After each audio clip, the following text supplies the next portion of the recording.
What is up? Welcome back to Softcore History. I am your host for the week, Rob Fox, joined as always by Dan Regester. Rob, I'm so shaken. You shaking? I'm shook. Why you shook? I was a victim of a hate crime today What happened? at the St. Louis airport.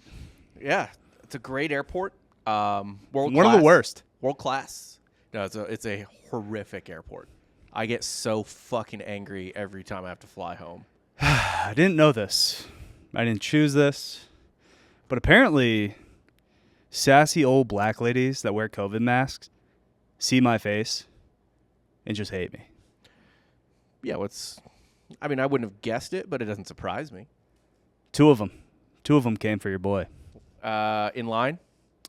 At the check-in counter and then in TSA. Yeah, and by the way, every single person almost that works like TSA and airport counters and TSA pre-check and clear, all of them that work at the St. Louis airport, sassy black ladies. Yes. Like, it is a legion of sassy black ladies. Just giving me the business in the 1-4. Yeah. What'd you do? How did you provoke them? What were you wearing? I think my face. Yeah, really. Probably. I think I have the look of somebody that perhaps got pardoned by a certain president.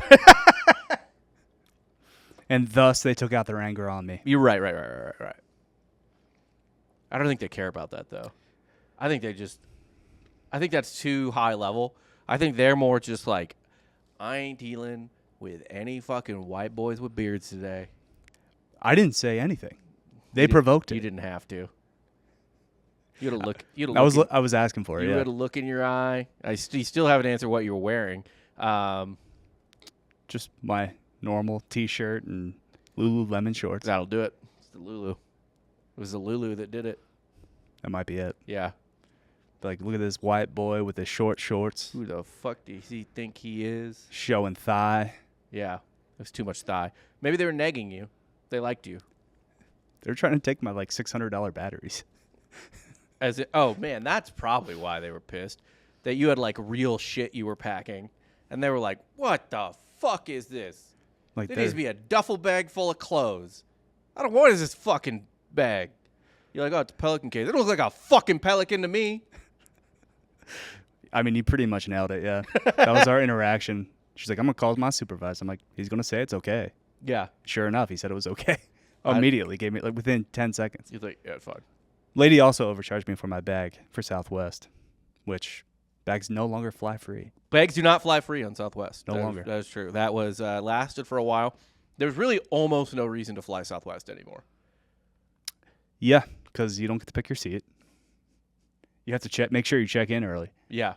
Thankfully, though, flight back, there's like 25% of the plane. That was it? Yeah. Oh, that's sick. That's glorious. It was a 6 a.m. flight after Summer Smash. Yeah. Shouts to First Form, dude. Have a good time. It was a good time. Yeah. I'm happy for you. Now, did you get to eat any Emo's pizza while you were in St. Louis? Any St. Louis I style passed. pizza? I passed. I got to get you back there. I'm going to shove it down your gullet. You know, No, I obviously, don't really have any plans of going back to St. Louis. I can't physically overpower you, but that wouldn't be actually as fun. I'd rather watch you awake but paralyzed as I put you, like I'll have to like give you some sort of agent, poison your drink. Yeah. And then as you sit there, paralyzed but awake, I just shove it down my gullet. A square of pizza into your mouth to chew for you. That little cracker with provolone. Provel. Whatever. It's a different cheese. Provolone. They're both not meant to be on pizza. Asinine take. Correct take. You don't even like cheese. What do you know? I like pizza. You're a cheese hater. We're not getting into this. Yeah, we can't. We can't today. We already lost Jack. Jack's already skipped like 30 minutes ahead to get to the topic. Yeah, sorry, Jack. Sorry, Jack. We're ruining your steam. All right, we'll get into the topic. You just came from one of the great Irish Catholic cities in America. So today we're talking about one of the greatest Irish Catholic family in America. Really going back to that well. The Kennedys? Hell yeah. But there's one well we haven't hit. There's one shaft we haven't gone down. Robert? No. Well, we probably haven't, but we've done Sirhan. Yeah. Certainly. Mm-hmm. Today we're talking about the son. Most listeners know who this son is because you guys like history and stuff like that. But he doesn't get talked about a lot because he was the first victim of the Kennedy curse. Which son? Joe Jr. Joe Jr. The eldest Kennedy. The heir to the throne. Yeah, the prince. The true prince. That was not promised. He was promised. But he, like Jeb Bush, people forget this about Jeb Bush, was the one originally destined to be the president from that generation. Yeah, it wasn't George. It was not W. Certainly wasn't W. It was not W. It was Jeb. But I think a lot of what fucked Jeb was that he married a Latina lady. At the time. I think that was kind of what, like, kneecapped him. He's like, yeah, I'm kind of cool with the Hispanics. He's like, I'm in love. Is that a problem? And everyone's like, yeah, that's a huge fucking problem. That's just not going to pull for us, Jeb. Yeah, that's not going to work at all. Love? Yuck. Love? Gross. Not to meme it to death, but it's very much like the practice. Like, practice? We're talking about practice? But he is, the Florida guy. Yeah. It kind of checks out. That's how you win Florida. Yeah. Is there term limits on Florida governors? I don't remember. I believe so. Okay. There certainly isn't in Texas. No, there is not in Texas. We got a king. I was gonna say he could have been governor of Florida in perpetuity. And actually, the most powerful man in Texas is the lieutenant governor, Danny Patrick. Yeah, he's the worker. Yeah, he gets to control really everything. Mm-hmm. He kind of sets things in motion. He's the one making all the moves. Mm-hmm. Old Greg just signs things. But yeah, like Jeb, Joe Kennedy was the original. Joe Jr. was the original prince of the Kennedy family, the one destined to be president. But he died in World War II, and That'll happen. JFK became the new prince. But how much do we know about Joe? You really just say, oh, Joe was the one. He died in World War II. He was a bomber pilot. Sad end of story. Now, today we're getting into Joe. However, we're getting into Joe today. We're going to talk about him. We're going to talk about Joey today because he lived a short but interesting life. And I enjoyed researching it. There's not a lot, but just because, like, he didn't live very long. I think he was 20, maybe 29 when he died. But, he... Do we have details on the death? Oh, a lot. Yeah, I got that. Yeah. I got that. Like his last words. I literally have his last words. Sick. Well, his last recorded words. As in, like, I don't know if he said something after he was on the radio. Like, fuck. You know what I mean? Fuck. Fuck. They shot me. What the hell? God damn it. That's probably what it was, because that's the only Kennedy thing. God damn it.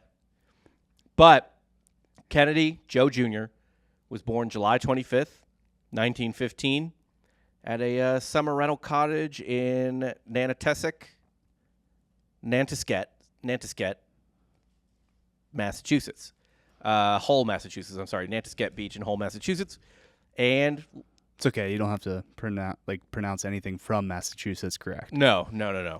It's an outrageous state, full of outrageous names. But he lived the childhood that a normal rich kid, like hyper rich kid, would live. He attended the Dexter School in Brookline, Massachusetts. So did John. In 1933, Kennedy graduated from Choate. You're just saying things right now. You don't know Choate? You're an East Coast guy. Don't know Choate? You don't know Choate? What the Dexter School is? You don't know anyone? You've never heard? You actually really haven't heard of Choate? No. What the fuck is Choate? It's like the most prestigious boarding school, high school in the country. They have a good lax team? I'm certain they have a good lax team. Okay. I don't know, but I've never been more certain of anything about lacrosse than Choate having a good lacrosse team. Just a bunch of boys being sent far away from home, throwing a ball against the wall over and over again. Gotta assume per capita, one of the leading gay first-time experience places on the continental United States. What better time than boarding school? Right. Nobody else is around. It's like prison, so it's not even gay. It's not. You gay? I'm boarding school gay.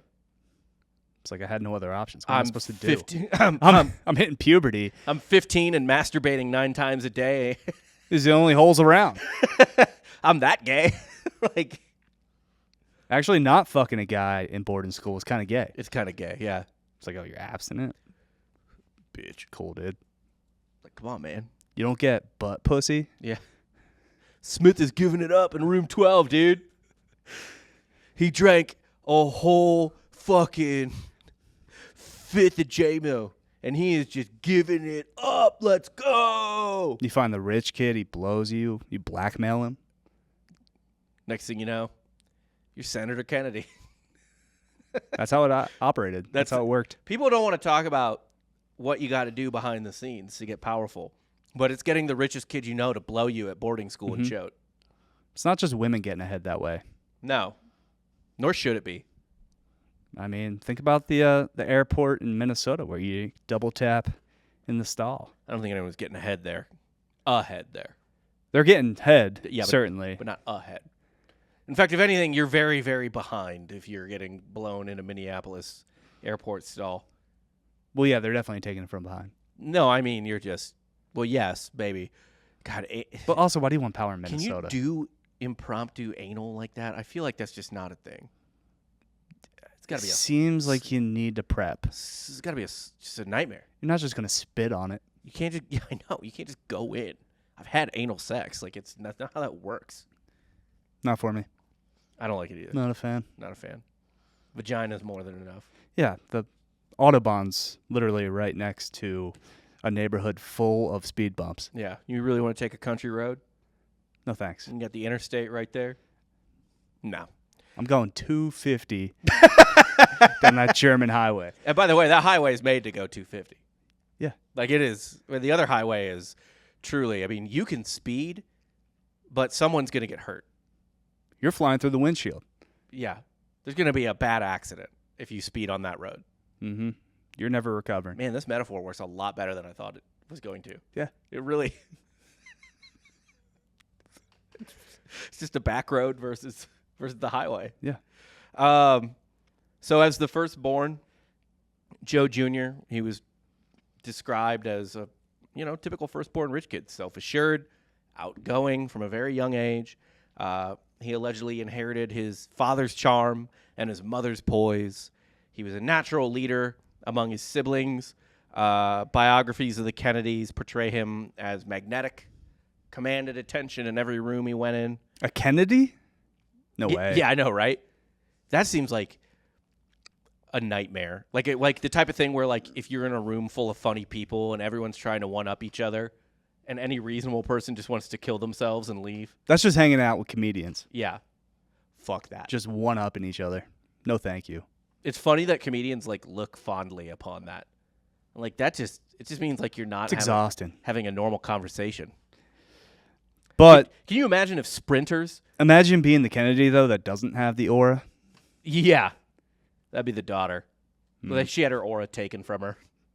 Well, sometimes you got to aura farm, so it doesn't get taken away from you. It was aura farmed, but it all went straight to the dumpster. No one harvested it. No. No one fed on it. It was just thrown away. So Joe Jr., great athlete.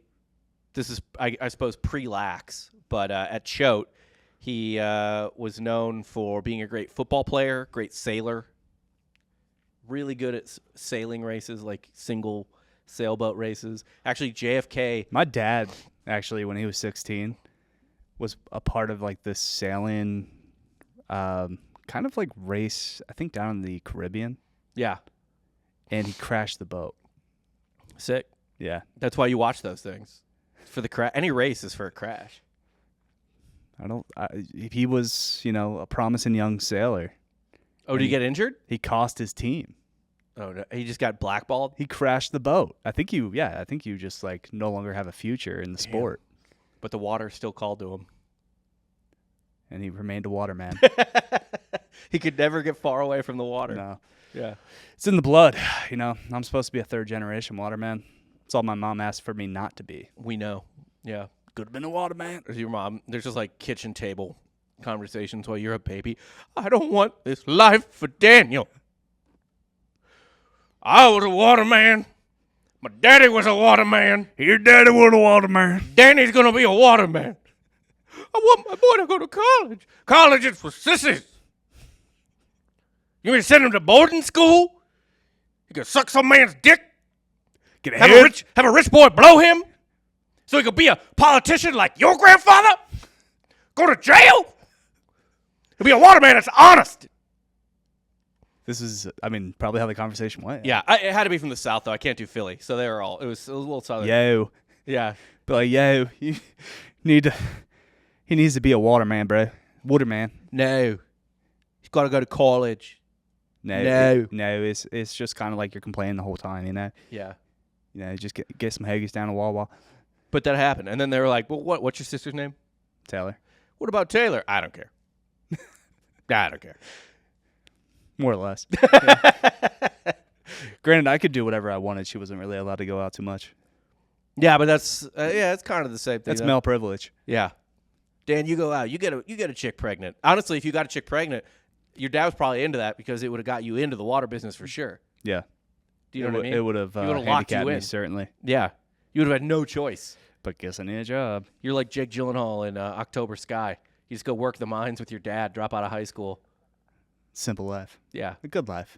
You could have gone and worked the water mines. Breathing chemicals for 40 years. Have to get a lung transplant like my old man. Could have.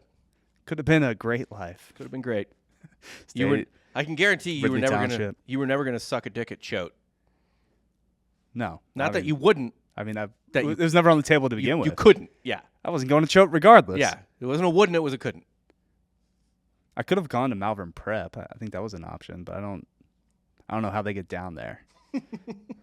Certainly it's not St. Joe's. St. Joe's keeps winning state championships in football, but let's go St. Joe's. Yeah. Powerhouse. So yeah, he was a great football player at Choate. Joe Jr. was. He was super competitive, especially with his siblings. He had a intense sibling rivalry with John, who was less physically strong than him. I kind of wish I had a brother. I feel like I missed out on that. Yeah, it's fine. But I feel like you get to practice the art of ball busting. You do, certainly. You're always on your fucking toes. I mean, it's no different than being on a sports team or being in a fraternity.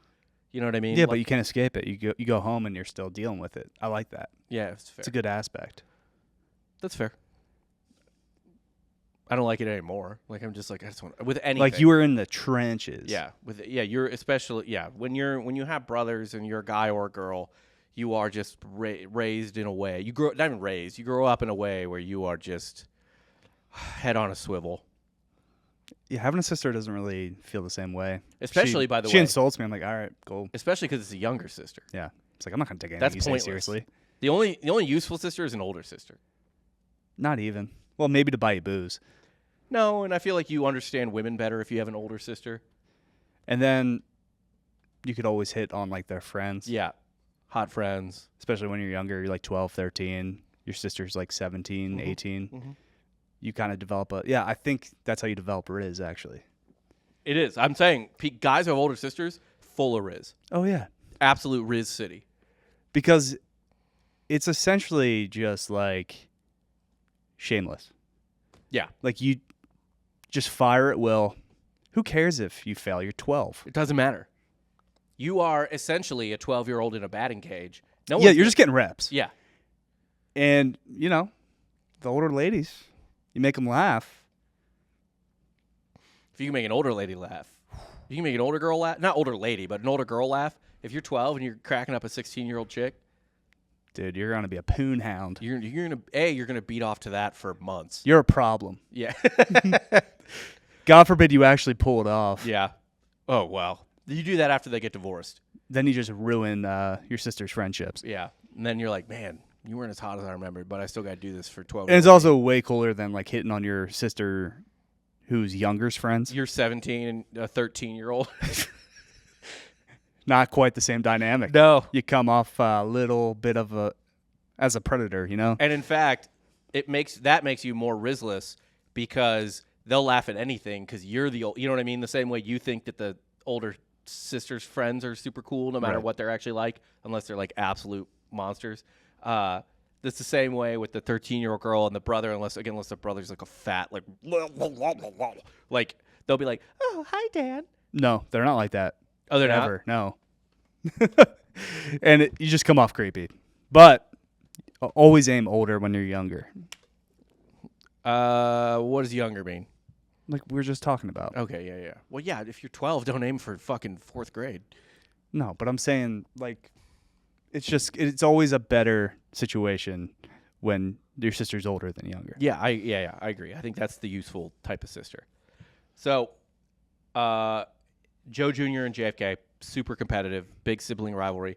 Joe Jr. usually obliterated JFK in everything, like physical wise, because JFK had health issues growing up, and Joe was like the fucking athlete. Although JFK did beat him in a race one time, in like a sailing race at their one of their vacation homes, and apparently Joe Jr. just had like a fucking meltdown over it. It's a race, dude, with a boat. It's not like a foot race. You Still, can't though, totally control that kind of stuff. takes skill. He didn't skill, do but also there's other factors that are out of your control. it. Yeah, but they were especially rivals, him and JFK, because they were close in age, but very different in personality, I guess. Joe Jr. was assertive, a robust guy. JFK was more witty and introspective, and obviously more physically frail than Joe. But they often like roughhouse and stuff like that. Even though Joe Jr. was the undisputed golden child of the family, he would sometimes get jealous because JFK was a lot wittier than him and probably a little smarter than him, at least, too. So Joe is a meathead. Joe was, I mean, he wasn't like stupid, but he was way more of a meathead than JFK. JFK was way more of like a witty, clever guy, and that would piss him off sometimes because he was like the one everyone adored, but then JFK would be like getting laughs on the side, which explains a lot about JFK. Never expected to be there, so he was always just like getting laughs and charming ladies and didn't really care. Like he's the second one. He doesn't think he's going to be anything. So he's just going to have fun. Like, maybe I'll be a congressman at some point, but Joe will be president, and I can just, I will fuck whores. Yeah. Yeah. Super witty like JFK. Great impression. Yeah, thank you. Appreciate that. I wish I could do it. I wish I could do a Kennedy. The mileage I would get from Really, it's the confidence. Oh, You have yeah. confidence in everything else. I know what I can't do. Or you're holding yourself back. Maybe. Let it rip, dude. Maybe. Let it rip. Jimmy's a lot of confidence. Jimmy's I hit the mic with that one, and I don't. Can you just like not do a Massachusetts accent? Really? What? No, I can't. Yeah. Fuck you. Yeah, I can't do Yeah, it. but you can do an English accent and you can do an Irish accent. Yeah. It's like a cousin of that. Yeah. It's weird. Yeah, but it's like a swampy slop cousin. Fucking firefighters. Yeah. I immediately go departed. Yeah, you have to. Go Damon. But what's funny is like they even in that movie, I listen to those accents and I'm like, I think they're nailing it, but it almost does sound really fucking fake. No, but people do sound like that. I know, which is like, yeah, I know, which is weird. If there's one place we need to go, it's Fenway. Fenway's then on, yeah. That's We'll on. really nail down the accent when we're there. Yeah, I'll just observe. I won't speak the entire time. No. Got to sit in the fucking cheapest seats in the house. And then like code switch into a Boston Yeah, person. like Leo in The Departed. Yeah. Code switching. When he's from in Southie, he has a different accent. Yeah, I bet you. Then he's on the North Shore. I bet you had 2 different accents, didn't you little fuck? Can't do it. Anyway, Joe Jr.'s father, Joe Sr., believed steadfastly, this was his goal for his son from birth, that he would be the first Catholic president of the United States. When Joe Jr. was born, his maternal grandfather, John F. Fitzgerald, who was the mayor of Boston at the time, told reporters, quote, "This child is the future president of the nation." From his birth, they were like, he's going to be fucking president. Yeah. And then you kind of dig into it and see the families that have kind of controlled the highest office for the last, 100 years. The Pierces, the Bushes, You know what's funny, the though? Is that Kennedys. the Clintons are in there, sort of, and they're white trash. But not really. Like, Bill's kind of got some Hollywood connections. Now, he grew up white trash. He did, but he also was maybe... The Kennedys didn't grow up white trash. The Bushes didn't grow up white trash. Bill Clinton grew up actual mud person trash. I don't know what Hillary's was. Sure. But he was definitely groomed to, like... Bill? Yeah. Yeah, at some point, they're like, this guy's charming. I like this charming son of a bitch. And he was. So...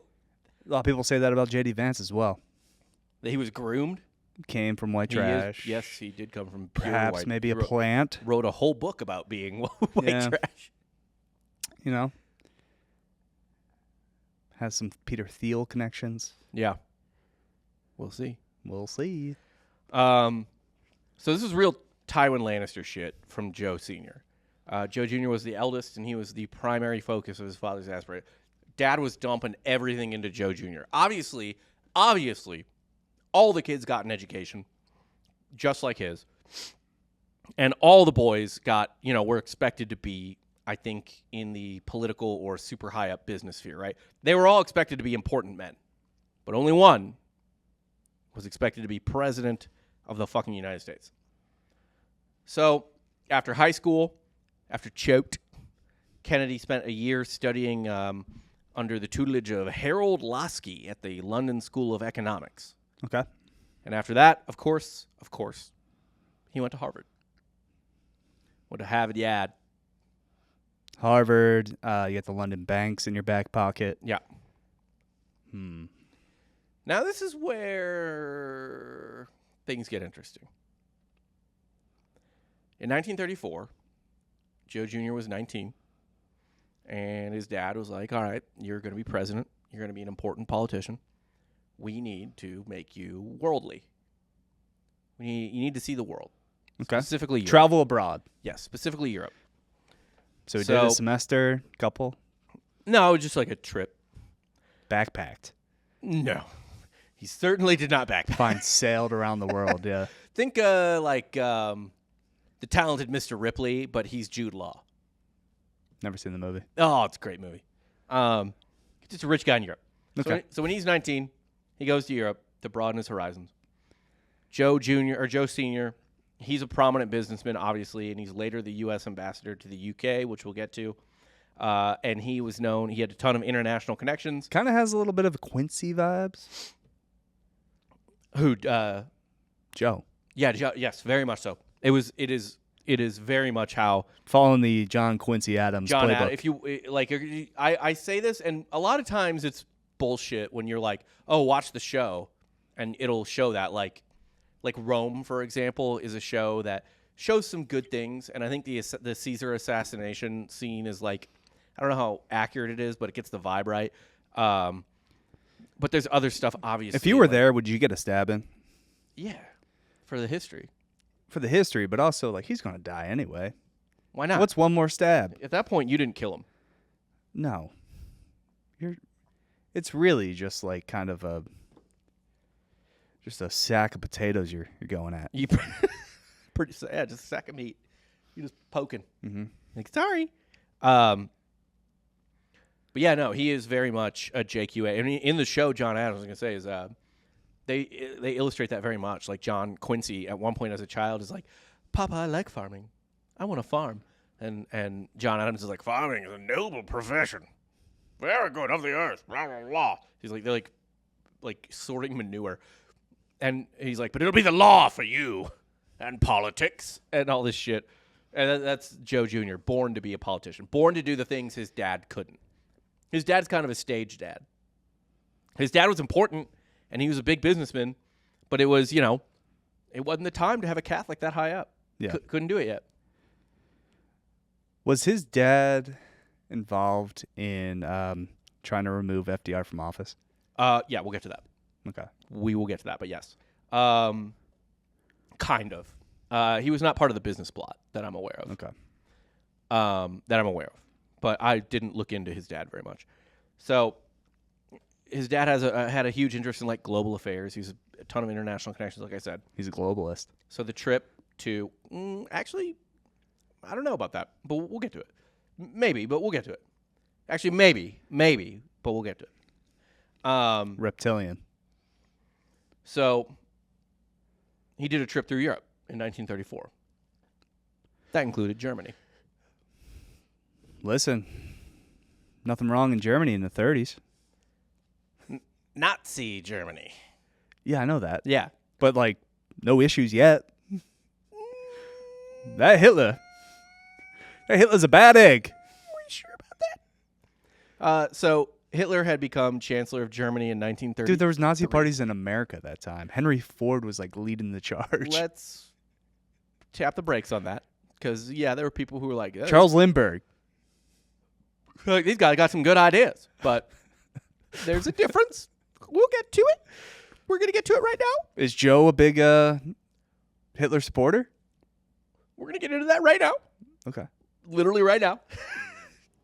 So Joe, 19-year-old Joe, but Joe, goes to Germany in 1934. Hitler had been chancellor since 1933, so about a year. And the Nazi regime at the time, it's consolidating power. It's implementing policies like Nuremberg laws.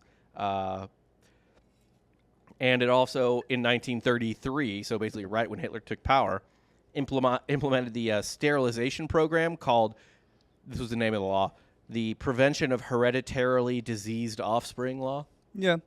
Eugenics was kind of a big thing back It was then, a humongous thing. Motherfucking Helen Keller was a eugenist. Ironic. But, again, she was not born that way. I'm blind the right way. 6 months after I was born. Yeah, all these born blindies, drown them. I'm useful. Are you? No. Really pulled the ladder up. Big time.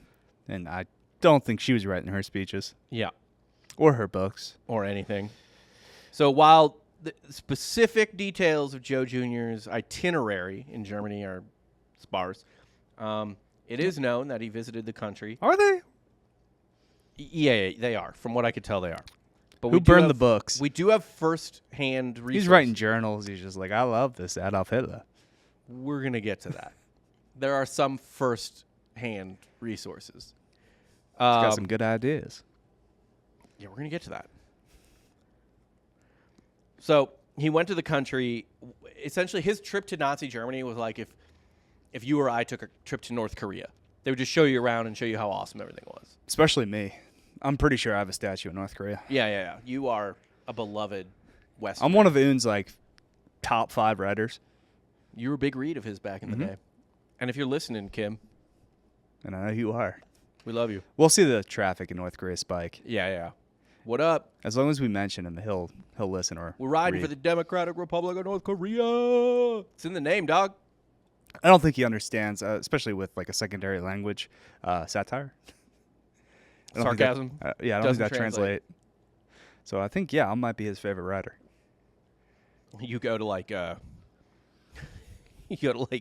don't know, just like a Turkish prison, like in Midnight Express, and you just learn a little bit of Turkish, and they're like, "Would you like to be raped now?" And you're like, "Oh yeah, I'd love to be raped." It's not how they're gonna hear it. But that also might turn them off. You're like, oh, he wants it. Yeah, That's not rape then. yeah. I can send everything. Like, it isn't fun anymore. Yeah, it kind of ruins their joy. So he basically got like a North Korea version tour of Nazi Germany.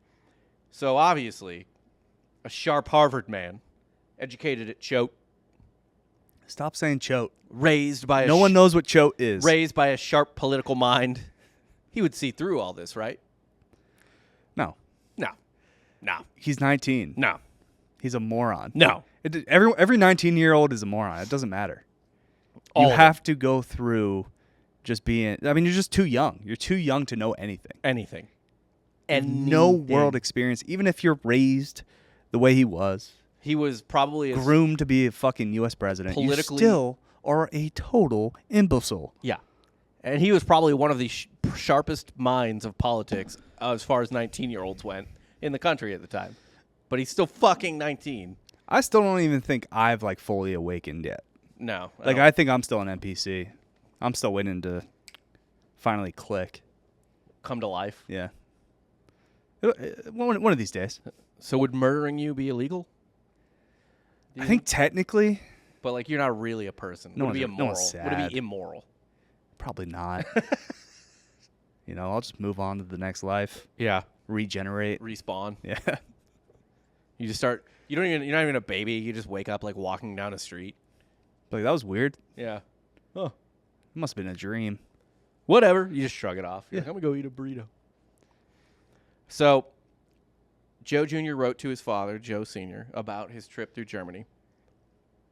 And he expressed admiration for the Nazi sterilization program, calling it, quote, a great thing that would eliminate, quote, disgusting specimens of men. Sounds very Icelandic. Yeah. It's not eugenics if it happens while they're a fetus. Right. Yeah.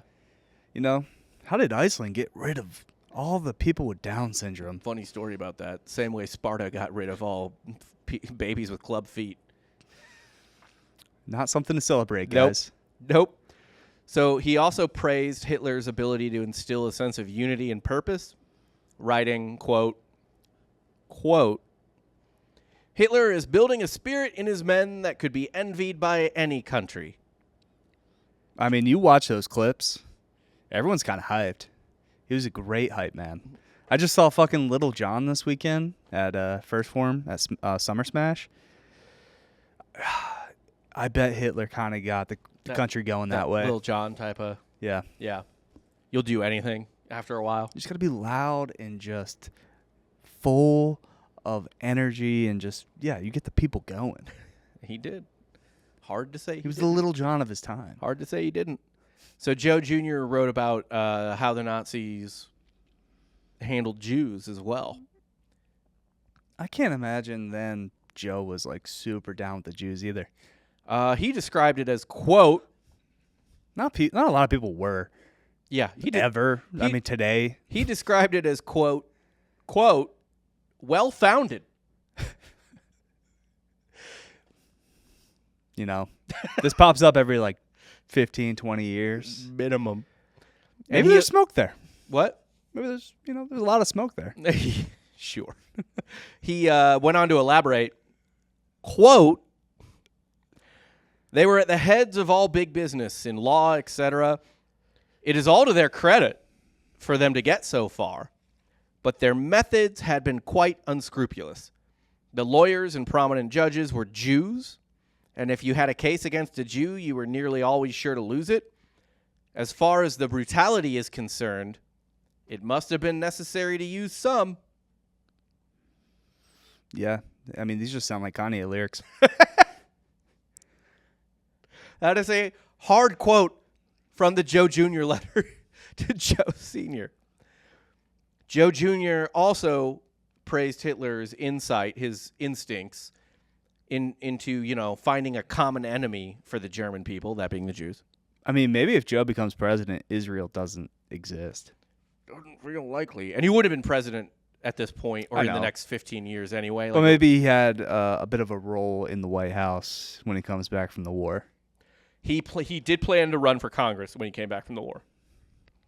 So maybe he prevents Israel. I don't know. Yeah. So Joe Jr. Wrote of Hitler's.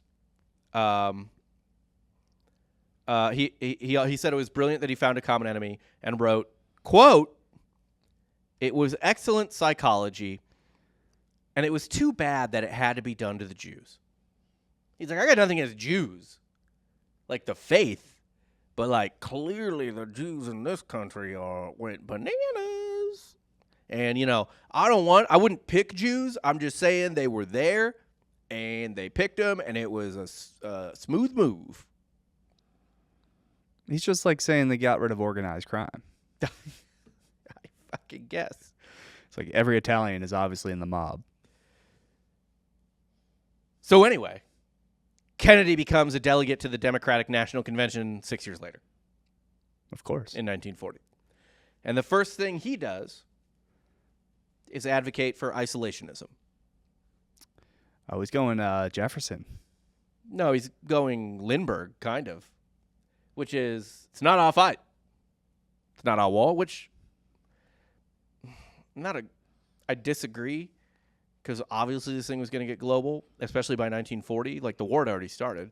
But, and like, the Germans were trying to control the seas with U-boats and shit like that. But he was like, let Europe handle Europe's problems. Right. I mean, if he goes after Russia at some point, let's say he conquers all of Europe, he's probably coming for us. At some point. He's going to get a thirst. Some way. He's like, I could do this.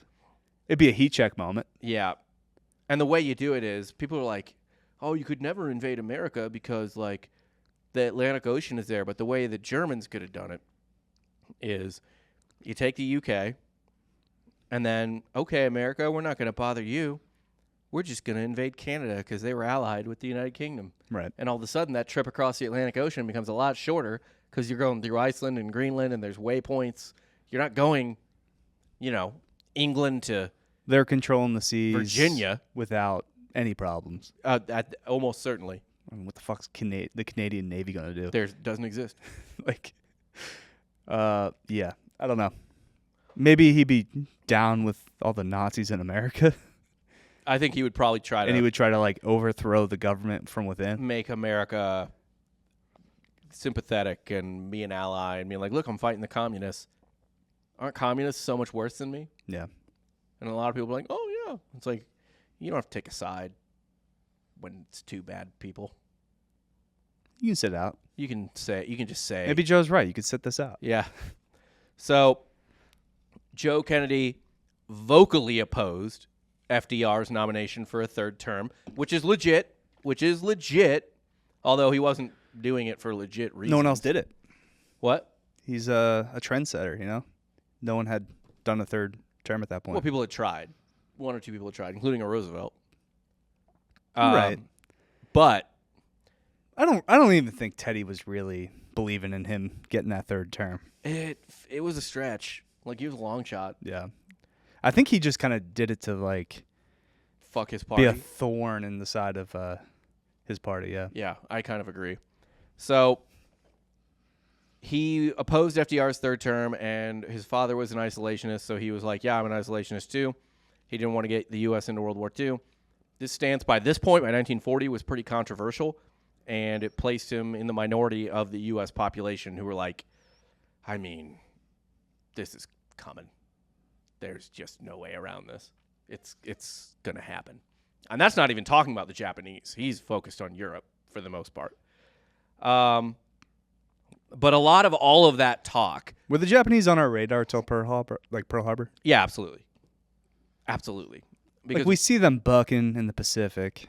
we had shit in the Pacific, including a lot of bases. Yeah. We were massively in the Philippines still. And we did. FDR, Were they fucking our shit up? They didn't fuck our shit up, but FDR was like, they're going to come. And they're going to try to fuck with the shit we own in the Pacific. And so that's why we did, like, the oil embargo and stuff like that. And also the Japanese were, I think, maybe already conquering Indonesia, which is where a lot of rubber came from. Yeah. Which would have fucked the American economy at the time, especially the auto industry. But this again, is like our fucking girl, Helen Keller, friends with the emperor. Makes you think. She's a bad person. Meanwhile, I mean, Hitler would have just thrown her in a gas chamber. But Hirohito Give her found her interesting. an audience, I guess. I don't know. He was like, would you like to stay in my court as some sort of Decoration. pet? Yeah. Would that be fun for you? Like a jester almost, because she just made sounds. So Kennedy was anti-third term for FDR, isolationist. Most of this might have really been because at this point, although they initially supported FDR because they were Democrats, the Kennedys had a falling out with the Roosevelts. Kennedy Sr. Had been made ambassador to the United Kingdom in 1938, and they felt like that was him being sidelined for a better position. You know what I mean? Like he wanted better positions in the government, and FDR wouldn't give it to him, and just made him ambassador, which he felt was He was slighted. yeah. So I was like, you're now my enemy. I will come for you. Yeah, basically, yeah. And he sent Joe Jr. to the Massachusetts delegation to be like, fuck FDR. Cool. So I don't know how much Joe actually held those positions in real life, and we'll get more into one of those reasons in a second. But no, not affiliated with the business plot at all. Not to my knowledge. I'll look it up right now. Wasn't with like Smedley Butler. I think those were Republicans Okay. involved in, and it was also early enough that he was probably still an FDR supporter. Because allegedly Smedley Butler wasn't even with himself. Yeah. Or the business plot. They just like kind of nominated him. Oh, senior was Joe Kennedy Sr. involved in the business plot. I don't think he was. I think he was still an FDR supporter at the time. This was like 7 years after the business plot. Something like that. Anyway. So Joe Sr., I should say, was also trying to undermine FDR constantly while he was in his little kids' table position as ambassador to the United Nations. So he's ambassador to the United Kingdom. He's ambassador to the United Kingdom from 38 to 40. So during the start of World War II and the London Blitz, Joe Sr. is the ambassador to the United Kingdom. And he's mad about it. And so he starts just talking shit about the UK. I mean, the UK was talking shit about the UK at that point. He was like, dude, the United Kingdom is cooked. They're not going to beat Germany. They're going to lose. They'll probably get invaded and lose. Let's just cut our ties and go full isolationist. Like, fuck this. Like, the top American in the UK is just like, these guys are fucking done.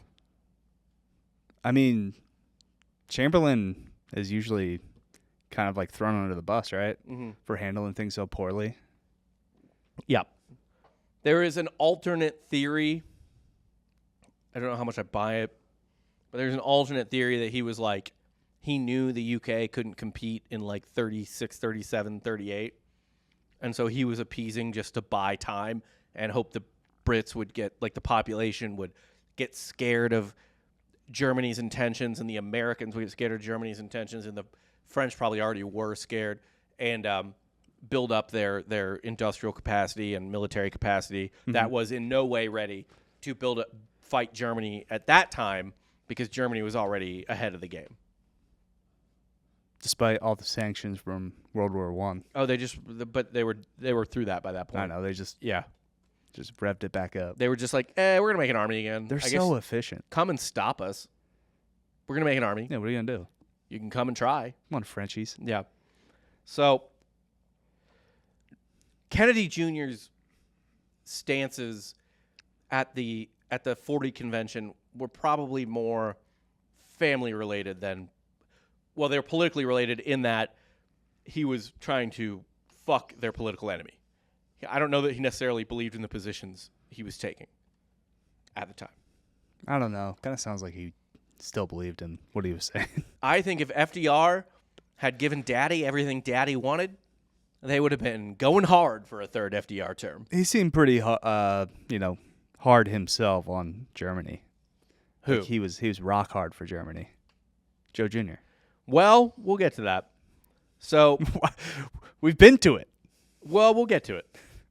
So it should be noted that his stances on the Nazis had shifted by this point. And what do you think could change a Kennedy's mind? Pussy? Yeah. It was a bad Brazilian bitch. Oh. Brazilian. Yeah. But a Brazilian lady by the name of Amy de Herrin. Portuguese accent, not sure. She a baddie. Yeah. Let's see what she looked like young. I forgot to see. Oh, boy. This can't be her. Is this her? This is what took down Joe. Woo! Damn. Let's see it. She look good? Yeah, here's a face shot. But she's obviously, like, thin and attractive as well. Oh, yeah. So he starts banging her. And starts seeing the world differently. Yeah. I get it. I get it, Joe. And what's interesting about her is that she was a socialite, of course, just look at her, Yeah. but also a Brazilian Secret Service agent. She was a spy. Right. He got honeypotted. Yeah, and she was in Europe a lot and dealing with the Nazis trying to fuck with South America and stuff like that. They started banging about 1938. She was actively working against Nazi interests. She gathered intelligence in Europe when she would go there on her socialite trips. Go there and, On behalf of what government? Brazil. Really? And probably others. They're probably sharing information. What European nation is like Brazil helping out? I guess Portugal, but Portugal and Spain aren't involved really. No, but the other thing too is the Nazis are trying to get their fingers everywhere. Yeah. Argentina's the popular one, but a lot of Nazis fled to Brazil too. No, I get that, but she's doing anti-Nazi? Yeah. So who's she working for? I don't know. I didn't look it up. France? Like England? I assumed it was Brazil, but maybe it's someone else. Because it seems like Brazil would be Nazi sympathetic. Not necessarily the case, from what I recall. Let's see who she... Was it a Valkyrie situation? She was no, she was for Brazil. I didn't know Brazil Because Brazil was invited to join the Axis powers. Brazil was invited to be with Italy and Germany and Japan. Said no. And she got sent by the president to go look around, to go poke around and see what was up. Sure, so she would be she'd be represented on behalf of the Axis powers. No, she was there to see what the deal was. Oh, all right. Just kind of feel things out, get the vibe. Yeah, she was there to feel it out. And she saw inside the beast and was like, oh my fucking God. This is bad. Okay, so she starts banging Joe Jr. Yep. Little pillow talk about what Adolf's up to. Yeah, so Joe Jr.'s like, I went over to Germany in 1934 and I found Adolf Hitler quite remarkable. Seemed like a stand-up guy. Yeah, and she's like, oh, honey. Hold on just a sec. Well, oh, honey. Let me tell you about what's really going on. And Joe was like, all right, that's an interesting data point. Never had a femme fatale throw it back like that. Yeah, and then she just hopped on top and was like, I'll tell you more about it in a second. Rode him into the fucking ground for 20 minutes. And he's like, I agree with everything you said. Mm-hmm. Adolf Hitler is the worst man on earth. Just total clarity. Yeah. Yeah. Yep. That pose, not clarity, but whatever she whispers into your ear. Yeah. Yeah, I believe that. So he also went to Spain during its civil war in 1939 and saw their authoritarian government and was like, oh, yeah, I don't think this works. This seems bad. But it was mostly the pussy that convinced him otherwise. I mean, it's not how you get there, right? Right. It's as long as you do get there. He got there. He got there the best way. You don't have to show your work. Nope, you shouldn't have to. Just get the answer right. And he eventually arrived at the answer. Now, there's one other interesting wrinkle that I like that's funny to me, which is JFK also took a Europe trip. Right. After Joe Jr. He went to Germany in 1939 and was like, the Nazis seem bad. And there's some historians who think that Joe Jr. not wanting to lose an argument to his brother, essentially. Had to pick the other side? No. He had to essentially be like, he realized his position was untenable. And he was like, okay, I got to just say that the Nazis are bad now. I changed my mind. I didn't know if he was automatically playing devil's advocate. No. He essentially was like, fuck, I'm gonna look like a real asshole if John's right and I'm wrong. So I'll just Let's play it safe here. Yeah. He laid up. Yeah. Didn't have the guts to throw the deep ball. That's fine, dude. He was getting up in that girl's guts. Yeah. So, despite being an isolationist in 1940, Joe Jr. joins the U.S. Navy in 1941. Damn. In June 1941, so pre-Pearl Harbor. Right. He was getting ready. He was locked and loaded. He knew it was coming. Yep. He left his final year of Harvard Law School to become a naval aviator. And he would go on to bomb the absolute fuck out of the Nazis. Hell yeah. He entered flight training and received his wings and was commissioned an ensign May 5th, 1942. In September 1943, he went to Britain, became a member of Bomber Squadron 110. Kennedy piloted B-24 Liberators. They were on anti-submarine details, and he served 2 tours of duty during the winter of 43-44. He was promoted to lieutenant on July 1st, 1944, and he completed 25 combat missions in the B-24, which meant he was eligible to return home. And he decided not to. He stayed. He wanted to keep fighting. He wanted to valor. Yeah. So he volunteered for Operation Aphrodite.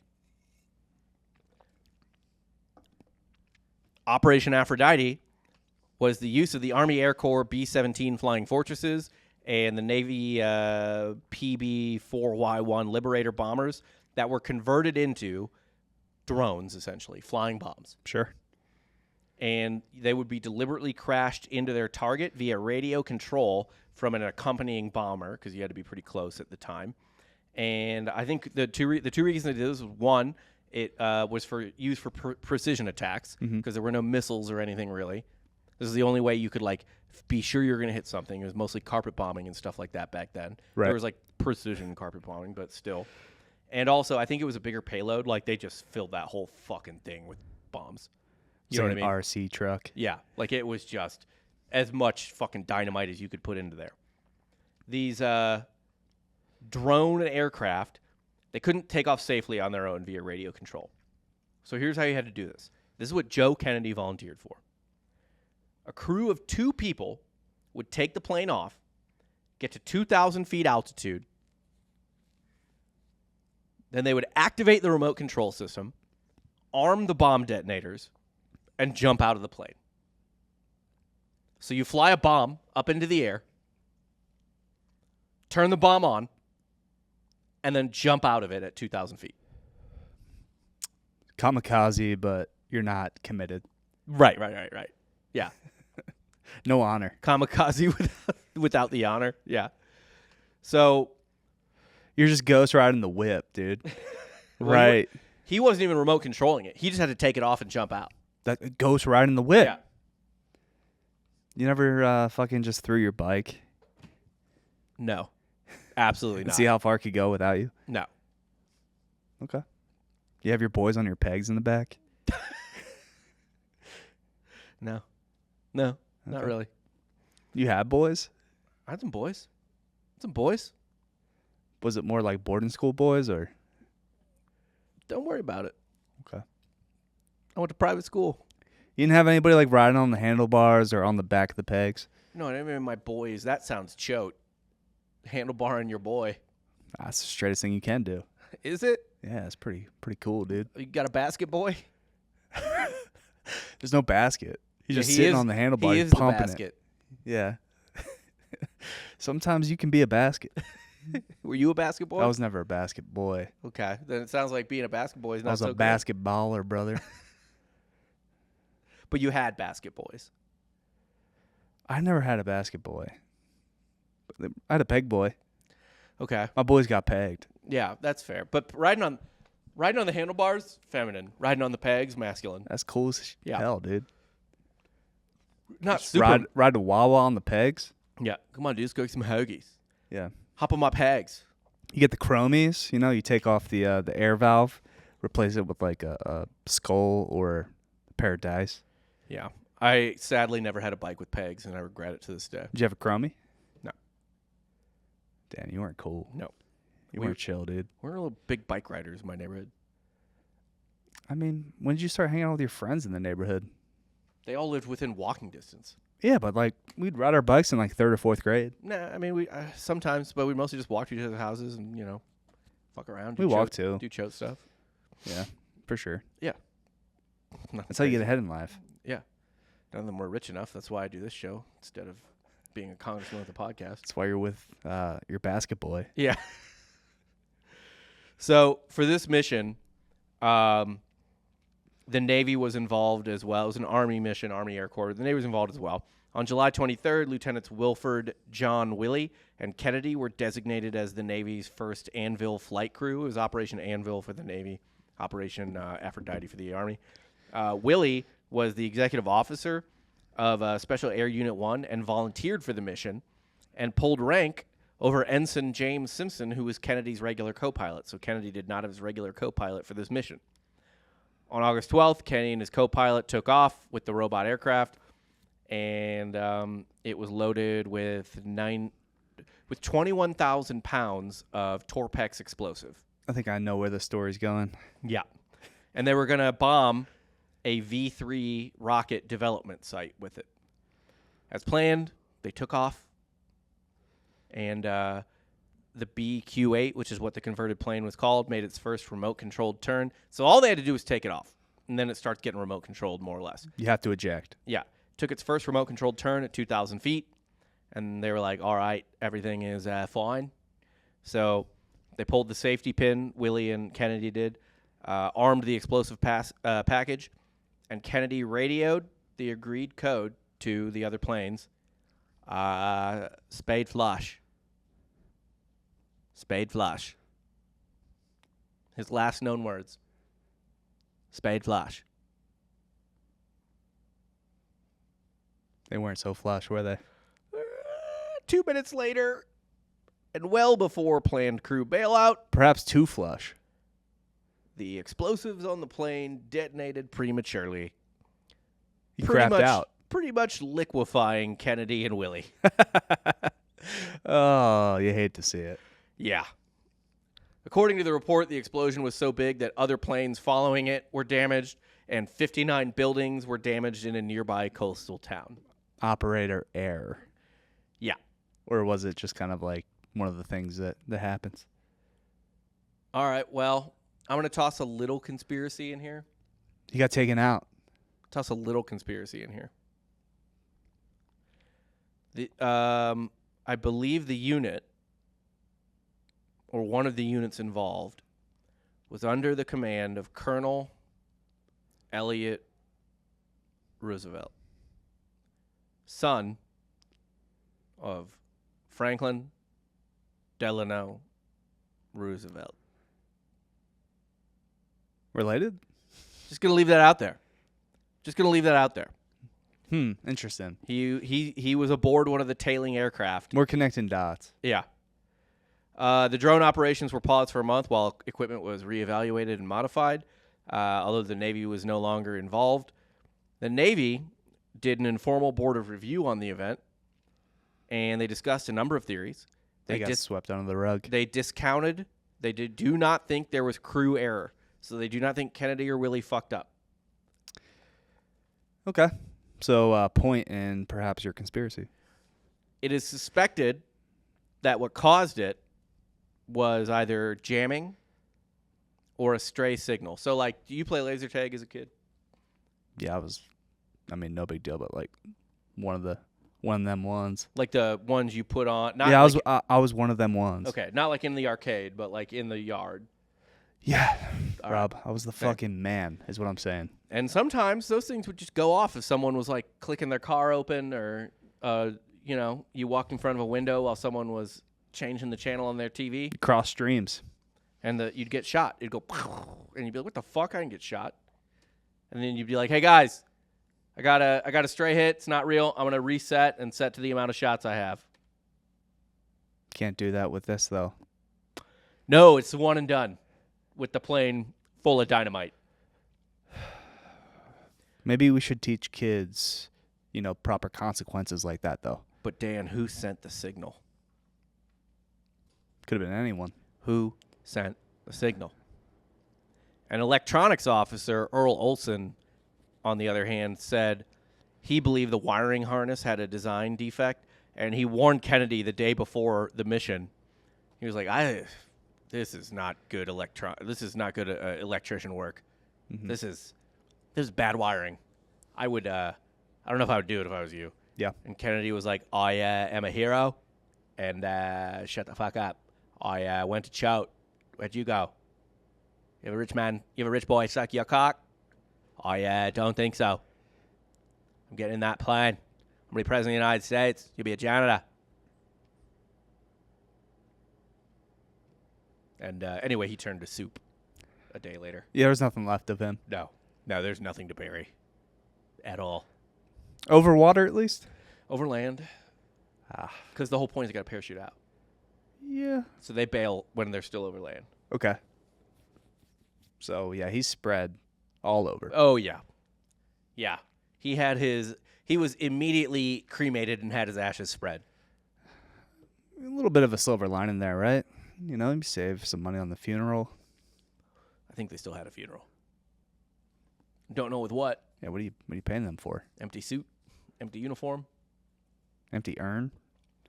yeah, empty coffin. I don't know what they buried. But yeah, that is the story of the man who should have been, probably would have been, the first Catholic president of the United States of America, the original Prince of Camelot. So FDR took him out. Look, I'm just saying it's FDR knew about Pearl Harbor, and FDR took out the Kennedy. I'm just saying And started the curse, really. it's interesting that old Elliot was there. I bet Eleanor, too, was doing fucking weird voodoo stuff. She was in, like, sex cults and shit. She's probably just banging his mom. Yeah. But she was definitely doing some demonic type rituals. I mean, go listen to Information Warfare to find out Yeah. all about what Eleanor Roosevelt was up to. She's up to some bad things, brother. Bad things. Information Warfare. Alexander Jonesenson, I'm sorry. He knew what he was talking about. Yeah, he was ahead of his time. Yeah.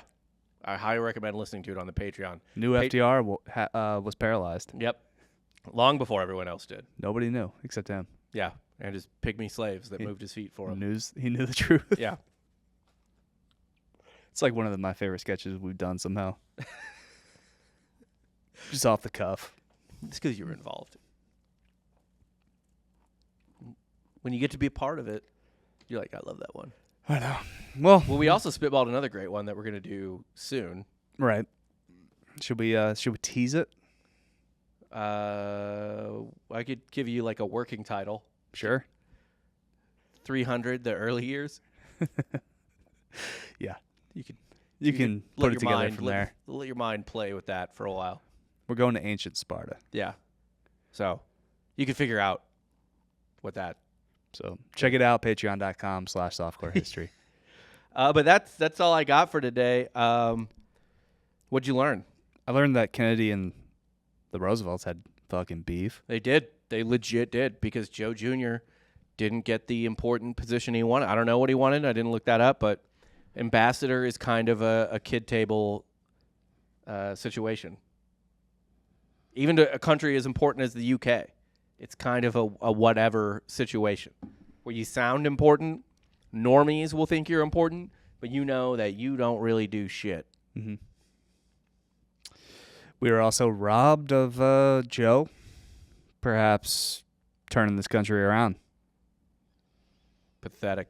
You know, we could have prevented so many things. But when does he run? Because he would have been too young to run against Truman. And then JFK went right after. So he would have probably been on the same timeline as JFK. He would have run after Eisenhower. Yeah. Yeah. So he cucks his brother. I think he would have been old enough to run against Eisenhower, but why would you? That's a losing ticket. Yeah, there's no fucking way. I think you just delay JFK. He doesn't die, right? Like JFK doesn't get assassinated. No, JFK lives a full, disgusting life. If he doesn't, if Joe Jr. doesn't die, JFK doesn't die. We perhaps, don't get involved in Vietnam. Maybe. I don't know how Joe Jr. would have played out. Mm-hmm. Maybe he's the one that gets fucking domed in Dallas. Yeah. Joe Jr. was always going to get killed. And then Sirhan takes out fucking, John. But it would have been by... But then Bobby's like just crushing. scot-free then, I guess. Well, he still would have drowned a lady. Nothing could have prevented that. Yeah. Just driving off a bridge.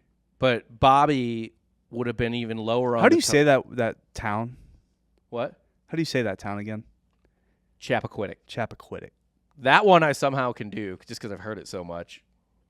But yeah. Okay. Who's today's Hitler? I'll never get that. No, it's fine. It's too many syllables. Chappaquiddick.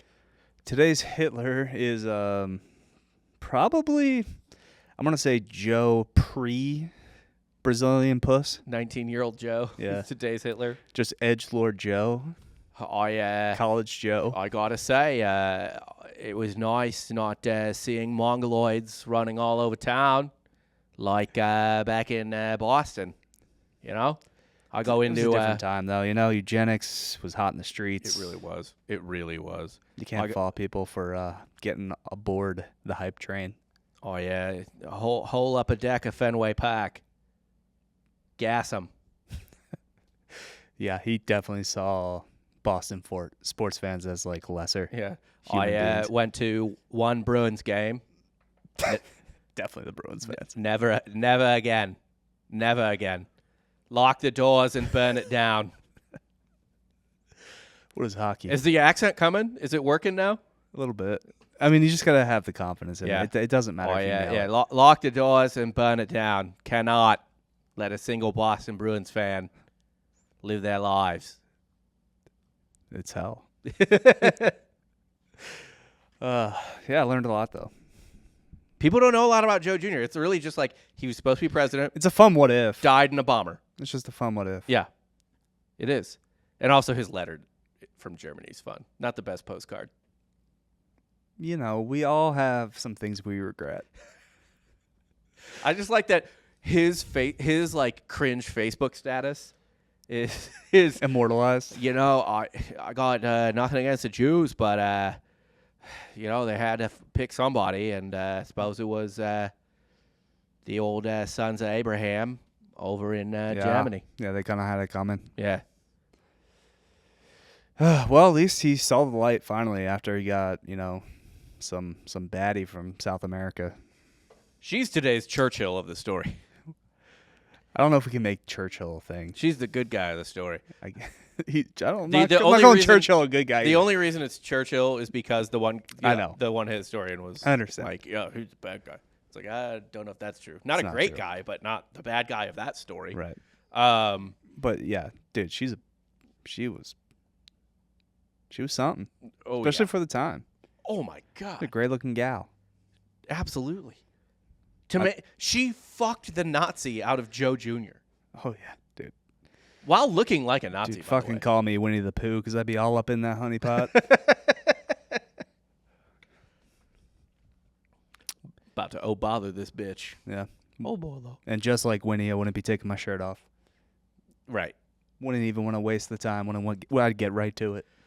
Yeah, it's a sort of a bent over the table, pants around the ankles situation. Just can't waste a second. The bedroom's too far away. What became of her?